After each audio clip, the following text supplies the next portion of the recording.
Este es un ejemplo del formato de planificación del antes y de la forma como puedo integrar las enseñanzas que voy a disponer en el recurso de apoyo con la clase presencial.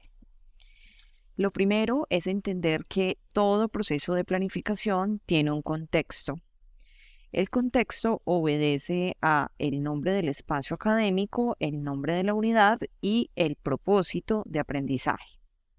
En este caso, utilizamos el ejemplo para un espacio académico llamado software educativo.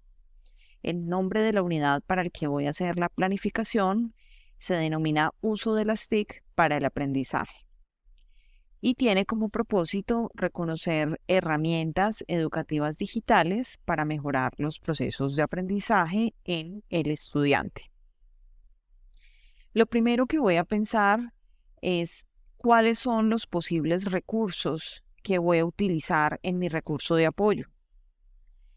En este caso, voy a seleccionar presentaciones en PDF, videos, imágenes interactivas, tutoriales, imágenes y audios.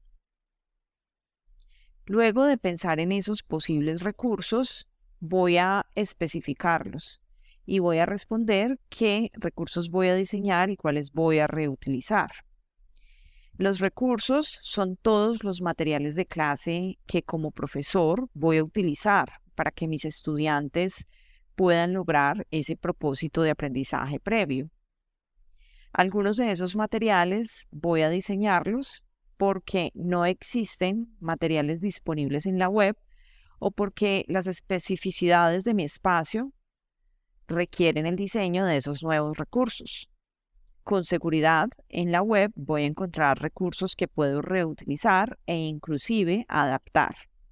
Para el ejemplo, voy a utilizar una presentación en Canva sobre sociedad de la información. Es una presentación disponible en la web que voy a reutilizar, pero voy a realizar algunas adaptaciones. Cuando vamos a hacer adaptaciones, es necesario revisar los permisos que el autor nos ha otorgado para realizarlas, ya sea que nos permita realizar adaptaciones particulares, sustanciales o completas. Voy a utilizar además imágenes interactivas en Genially sobre sociedad del conocimiento. En este caso va a ser una nueva creación. Un video tutorial sobre el uso de herramientas digitales como Padlet y Canva, nuevas creaciones. Un video sobre el uso de las TIC para el aprendizaje que está disponible en la plataforma de red social YouTube. Un audio con instrucciones sobre los materiales disponibles en la web y lo que requiero como profesor que mi estudiante haga con ese material. Y finalmente, utilizaré imágenes sobre el tema para ambientar mi recurso de apoyo. Esas imágenes las tomaré de un banco gratuito denominado Pixabay. Después de ello voy a pensar qué herramientas voy a proponer a mis estudiantes y en consecuencia qué tutoriales voy a diseñar. Como ya mencioné, utilizaré Canva, Padlet, Pixabay y Genially. Algunas de esas herramientas requieren tutoriales específicos por las instrucciones que previamente le estoy brindando a mi estudiante. Deberé diseñar algunos de esos tutoriales y otros los puedo reutilizar. Pasamos a un punto importante que tiene que ver con la intención pedagógica que tiene la publicación de esos recursos y cómo voy a articular esos materiales con la clase presencial. Todas las acciones pedagógicas que como docentes hacemos deben tener una intención pedagógica que responde a para qué voy a utilizar esos materiales o voy a diseñar esas actividades de aprendizaje para mis estudiantes. La intención pedagógica es muy importante reflexionarla, porque a partir de ello nosotros podemos ser muy concretos en el proceso de planificación y en el momento de acción e interacción con nuestros estudiantes, en el recurso de apoyo y en la clase presencial. Además, la intención pedagógica nos permite responder al propósito de aprendizaje que previamente tenemos definido. Entonces, los recursos seleccionados, sean nuevas creaciones o materiales que voy a reutilizar, tienen como propósito que el estudiante inicie de manera autónoma el proceso de aprendizaje. Para ello, debe ingresar al entorno virtual en mi recurso de apoyo en Moodle, leer, recordar, comprender cada uno de esos temas, tomar nota de las inquietudes que surjan, de sus propias reflexiones, participar e interactuar y entregar las actividades de aprendizaje y estar preparado para la clase presencial. Luego vamos a pensar, dentro de ese proceso de planificación, en las posibles actividades que puedo realizar en el recurso de apoyo. En este caso, voy a tener en cuenta las actividades que están disponibles en Moodle. Voy a usar actividad tipo tarea y actividad tipo foro. Pasamos al siguiente paso, definir qué actividades voy a realizar.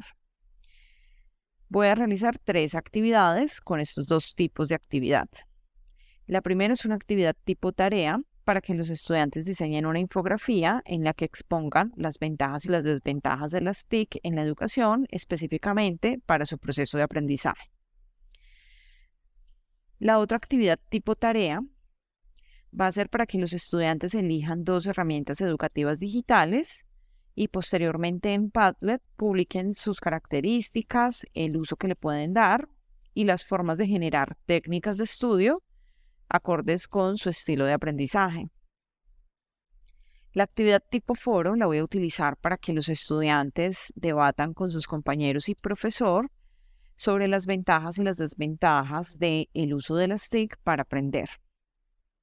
En relación con las actividades, es importante que siempre pensemos en la intención que tienen, en la forma de entrega y en integrar en ellas herramientas educativas digitales externas, porque Moodle ofrece algunos tipos de actividades, pero a través de esos tipos de actividades puede integrar herramientas que son externas, así como lo estamos haciendo en el ejemplo.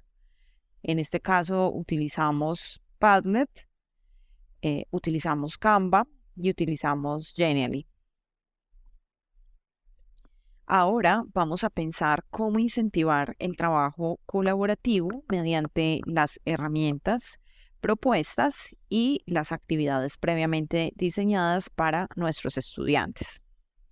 Recuerden que el trabajo colaborativo es una de las virtudes de la sociedad actual y es importante que nosotros como profesores trabajemos para que el estudiante logre desarrollar esas interacciones y de esta manera favorecer el pensamiento crítico.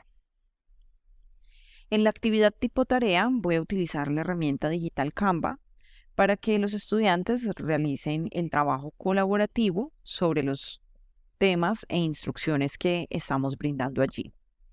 En la herramienta digital Padlet voy a pedir a mis estudiantes que realicen trabajo colaborativo en línea para que integren en grupo las particularidades de la herramienta elegida según el propósito y el estilo de aprendizaje.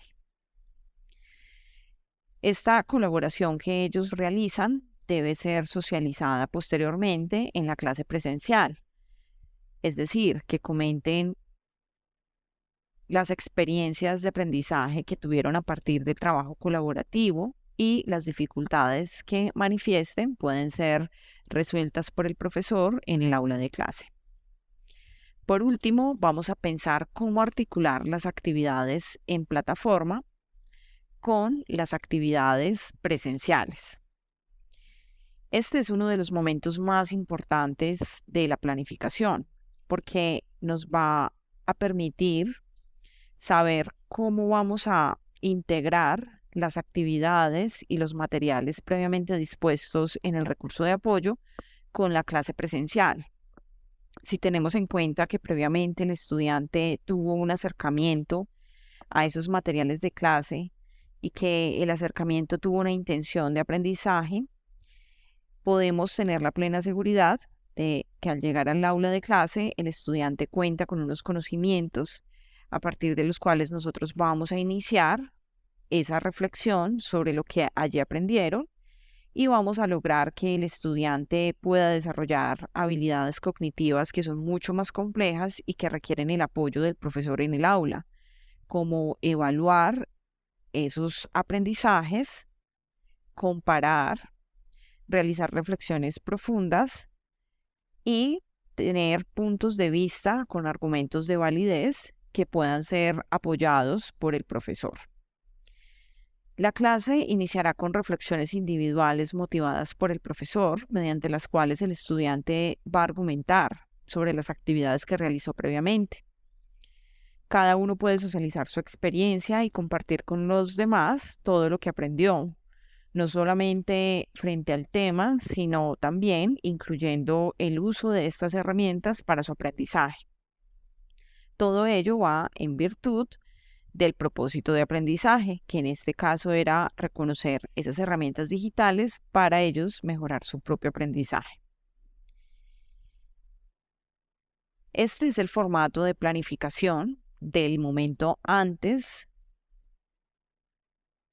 y cómo vamos a integrar ese momento con la clase presencial, siempre teniendo en cuenta que la planificación es un ejercicio de reflexión en el que debe estar presente la evaluación, una evaluación que permita hacer seguimiento al estudiante, que permita identificar de qué manera vamos a lograr ese aprendizaje en el estudiante y posteriormente qué debemos ajustar en el recurso de apoyo y en la clase presencial para que la clase logre ese objetivo